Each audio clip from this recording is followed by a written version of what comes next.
yesterday, Anthony Blinken, the Secretary of State, was testifying before Congress. And here's what he had to say about what he had seen Hamas do. A family of four, a young boy and girl, 6 and 8 years old, and their parents around the breakfast table. The father, his eye gouged out in front of his kids.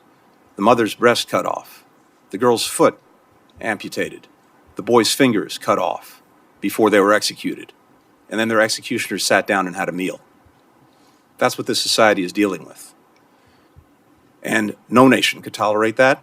And as we've said repeatedly, as President Biden has repeatedly made clear, Israel has not only the right, but the obligation to defend itself and to try to take every possible step to make sure this doesn't happen again.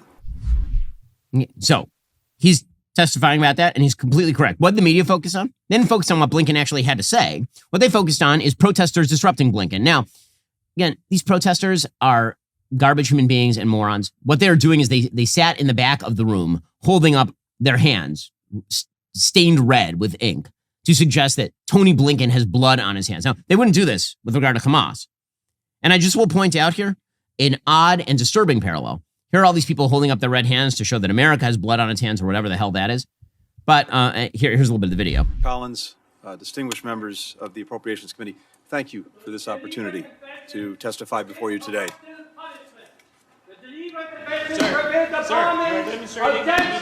Populated areas.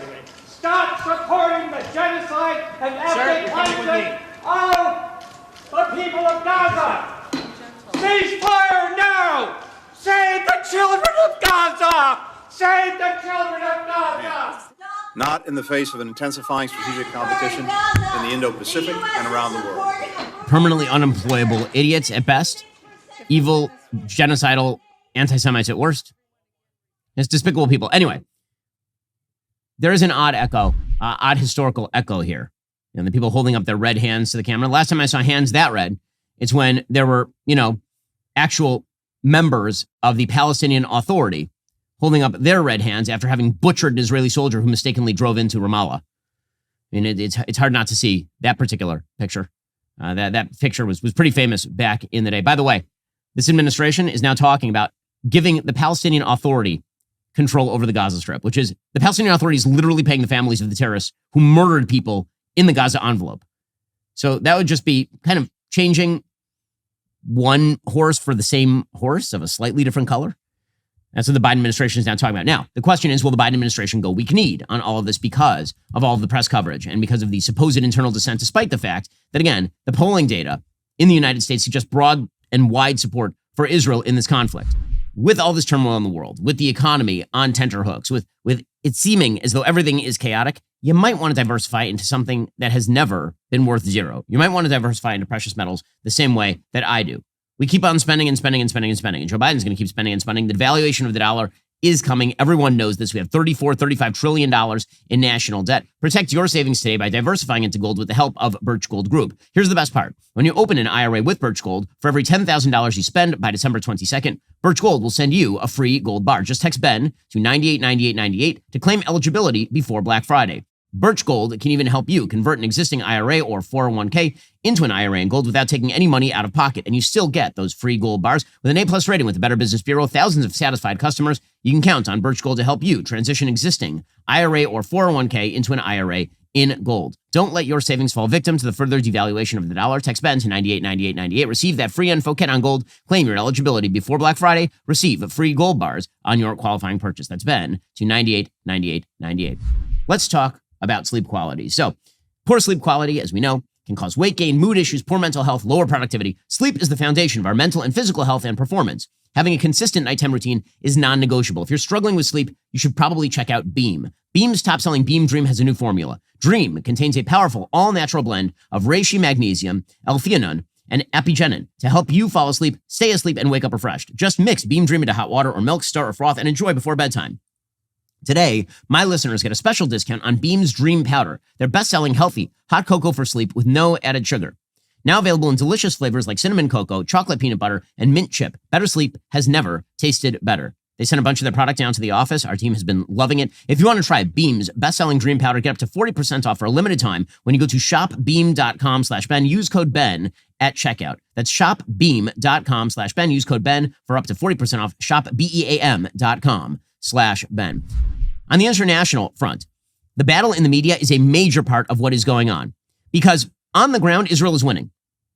Last night, as mentioned, Israel struck a series of tunnel complexes under the Jabalia, quote unquote, refugee camp. I'm saying quote unquote because it's actually just a city. People are calling areas in the Gaza Strip refugee camps as though these people are going to be imported into Haifa or something. There are giant buildings that have been there since 1948 and before. So many of the quote unquote refugee camps that you're seeing are actually just cities. And calling them refugee camps is a way of weaponizing them against the future of the state of Israel. That's part of the goal. But Israel did strike a bunch of tunnel complexes. They've killed an enormous number of members of Hamas's leadership. They're penetrating deep into the Gaza Strip, particularly in the northern portion of the Gaza Strip.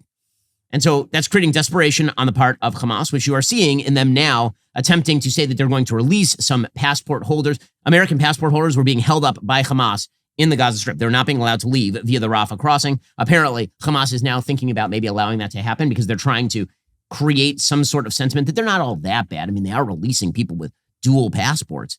You'll see Hamas in future weeks, I would assume, say the same about dual passport holders among the hostages that they are currently holding in an attempt to buy off America, for example. You may see them take some people with dual nationality, Israeli, American nationality, and release some of those people in an attempt to buy off the Americans, which, of course, is a sickness of its own, because now you have Nazi-type selection in which if you have the right passport, you go to the right and live, and if you have the wrong passport, you go to the left and you die in the tunnels with these evil monsters.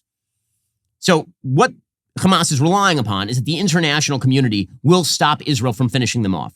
That's what they're relying upon right now, because on the ground, Israel is in fact winning, which is why you are seeing ancillary groups like the Houthis suddenly decide to get in. Right? All of these groups are being run by Hamas. Yesterday, the Yemen Houthi rebels entered the war with Israel. After it launched drones and missiles at the south of the country earlier today, all that stuff was shot down. The Houthis are part of the Iranian axis of resistance. It must be noted at this point that the Iranian Houthis were a State Department labeled terrorist group under the Trump administration. One of the first moves of the Biden administration was to remove the Houthis from the terror list, despite their charming slogan, "Death to the Jews, death to America." So now they've decided that they are going to enter the war. Now, do they have the projective power to seriously impact Israel? The answer is no. Israel is sending some naval assets into the region to shoot down anything that the Houthis decide to fire. But this is essentially Iran trying to threaten everyone from every border without losing important pieces of the pie. So right now, Iran has proxies everywhere. The proxies act as their offensive military mechanism. Iran does not have the actual projective capacity from its own country to destroy Israel outright. So instead, it uses proxy groups like Hamas, like Hezbollah. Hezbollah has so far stayed out. The reason that Hezbollah has not gotten in full scale is because my theory of this entire conflict is that this was generated by Iran in order to stave off the Saudi peace process. I think everybody who understands geopolitics understands that this is what's happening right now. And the reason is because that process has been working amazingly well. The Abraham Accords are holding. Ali al-Noaimi, who's the head of Foreign Affairs and Defense Committee in the UAE Parliament, said, quote, "From the UAE perspective, the Abraham Accords are here to stay. We want everyone to acknowledge and accept that Israel is there to exist." That's a strong statement. Okay, so the Iranians were afraid that they would be boxed in. They were afraid that a Saudi, Egyptian, Jordanian, UAE alliance, that this would effectively create a massive counterbalance, boxing them in the Middle East. And so the Iranians struck out using Hamas. Now, my guess is that they didn't think Hamas was going to succeed in this terror attack as far as it did. They probably believed that Israel's wall was going to hold, that this is not the first time that people have tried to breach the wall. They probably figured that they would attack with 1,500, 2,000 terrorists. Pretty much all of them would be killed, but they would end up killing a couple of hundred Israeli civilians and kidnapping 10 or 20 of them. And this would be enough to create a serious Israeli military response, but not enough that the world would actually be okay with allowing Israel to do that sort of thing. And so it drives Saudi off the ball in terms of creating a peace deal with the Israelis. That was probably the original intent. And then it turns out that Hamas succeeded beyond its wildest imaginings. They ended up killing 1,500 people inside Israel and kidnapping over 200 people. They GoPro'd it. They videoed it. They couldn't help themselves because this is how much they hate Jews. And so Iran, I think, feels a little bit like the dog that caught the car. Hamas is about to get taken off the board. Hamas was one of their knights on the chessboard. Hamas is about to get completely destroyed and eviscerated, as well it should be. And the last thing they want is probably Hezbollah, which is a significantly more powerful piece on the board. It's like a rook. They don't want that being taken out by the Israelis as well. So instead, they're sort of prodding around the edges. But all of this, again, is the result of the success of Israel's military activities right now. Are you tired of the lies and the twists of the mainstream media talking points? Yeah, me too. Join me in my newest series, Fact, where I dismantle and bring truth to this tiring mainstream agenda.